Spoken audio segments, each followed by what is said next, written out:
एक समय की बात है। कीमती रत्न के व्यापारी मनसुख लाल के दो बेटे थे। एक का नाम रामलाल था और दूसरे का नाम श्यामलाल था। रामलाल उसका बड़ा बेटा था और श्यामलाल उसका छोटा बेटा था। रामलाल को दौलत और रुतबे का बहुत घमंड था, जबकि श्यामलाल एक शरीफ और सुलझा हुआ इंसान था। घमंड के साथ साथ रामलाल में ईर्ष्या भी थी और बेईमानी जैसे अवगुण भी थे। समय के साथ साथ मनसुख लाल की उम्र बढ़ती जा रही थी। ऐसे में उनके दोनों बेटे ने कारोबार में हाथ बटाना शुरू कर दिया था। कुछ समय के बाद मनसुख लाल की मृत्यु हो जाती है और वह दुनिया को छोड़कर चले जाते हैं। कारोबार का पूरा भार रामलाल और श्यामलाल के कंधों पर आ जाता है। बड़ा भाई होने के नाते रामलाल ने व्यापारिक फैसलों पर अपनी मर्जी चलानी शुरू कर दी। रामलाल बेईमानी और मक्कारी भरे फैसले लेने शुरू कर दिया। असली रत्न के नाम पर वह नकली रत्न का व्यापार चलाना शुरू कर दिया, जिससे उसका मुनाफा बढ़ने लगा। दौलत के घमंड में वह परिवार में दुर्व्यवहार करने लगा। दूसरी तरफ श्यामलाल को शुरू में रामलाल के बेईमानी का पता नहीं था, परंतु उसने जब उसके व्यवहार में परिवर्तन देखा तो पूरे माजरे को समझने में उसे देर नहीं लगी। उसने रामलाल को समझाने और सही रास्ते पर लाने का प्रयास भी किया, परंतु वह अपने काम में नाकाम रहा।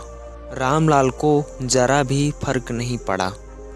उल्टा रामलाल श्यामलाल से खफा हो गया और व्यापार में बंटवारे का बहाना ढूंढने लगा।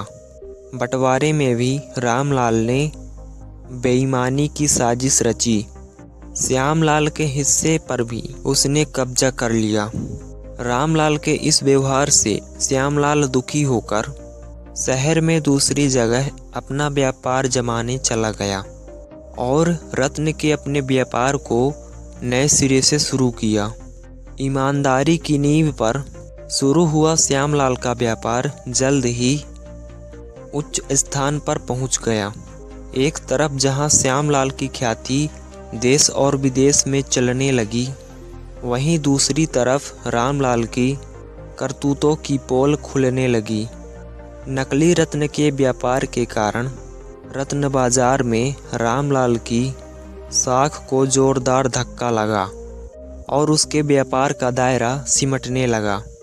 अंततः नौबत यहाँ तक आ गई कि रामलाल को धन के अभाव में अपना घर, दुकान और सामान तक बेचना पड़ रहा था और जल्द ही रामलाल के हाथ से सब कुछ निकल गया। वह परिवार सहित सड़क पर आ गया। अब रामलाल को अपने किए पर पछतावा हो रहा था, लेकिन अब पछताने से तो कोई फायदा होने वाला नहीं था। परंतु उसकी तकदीर ने जो खेल खेला था, उससे आसानी से पीछे आना संभव नहीं था। दूसरी तरफ श्यामलाल अपनी ईमानदारी और मेहनत की बदौलत रंक से राजा बन गया था।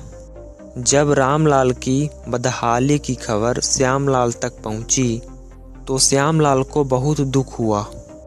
पुरानी बातों को भूलकर श्यामलाल भागा भागा अपने बड़े भाई रामलाल के पास आया और रामलाल के मना करने के बावजूद भी छोटे भाई श्यामलाल ने उसके परिवार सहित रामलाल को अपने घर ले गया और सभी साथ साथ रहने लगे।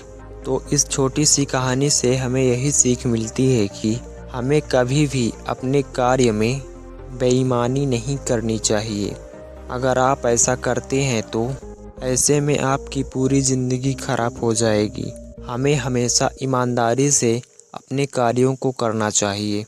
तो यह छोटी सी कहानी आपको कैसी लगी, कमेंट बॉक्स में ज़रूर बताएं। धन्यवाद।